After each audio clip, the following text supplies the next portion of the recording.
Construction of hydropower stations on the Lancang River aims to solve the problem of drought in the Mekong River Basin. But there are ecological costs to such infrastructure, which is why efforts to protect biodiversity are part of the station's projects. Major breakthroughs at this fish hatchery include artificial propagation of the Chinese sword, one of the only native species in the Lancang River. Experts say infrastructure projects like building hydroelectric power station do impact and compromise the living environments of fish and other animals in the area. Because of this, they say they hope we won't face the loss of local biodiversity to such projects. In 2020, despite impact from the pandemic, Chinese tour has been successfully bred for the first time. This development is the first of its kind for this fish hatchery in the past decade. It's very crucial in safeguarding biodiversity. The station has been up and running for about a decade, but the work is far from done. There are 6 native species living in the Lancang River. Of the 6, 4 of the species have been successfully propagated. 2 are still work in progress. Of the remaining 2 species, Cosmochilus cardinalis is already hard to find.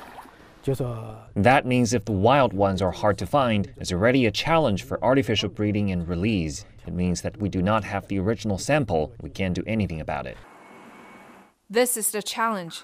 Experts have to collect original samples of the fish to breed.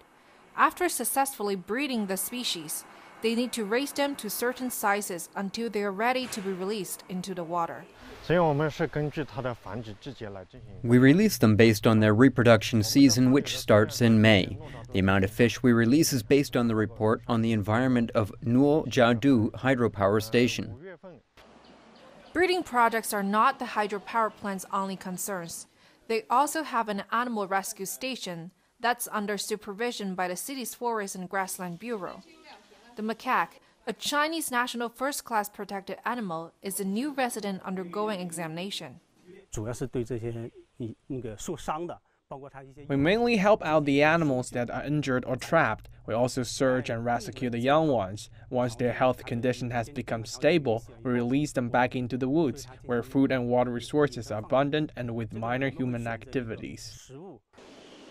In addition to the 2 stations, the overall setup also includes a garden for unique plants in the area. While building a hydropower station is crucial for generating clean energy and for sustaining livelihoods dependent on the Lancang Mekong water system, experts hope in days to come, the plant will be a significant contributor to maintaining biodiversity in the region. Cen Ziyuan, CGTN, Port Yunnan Province.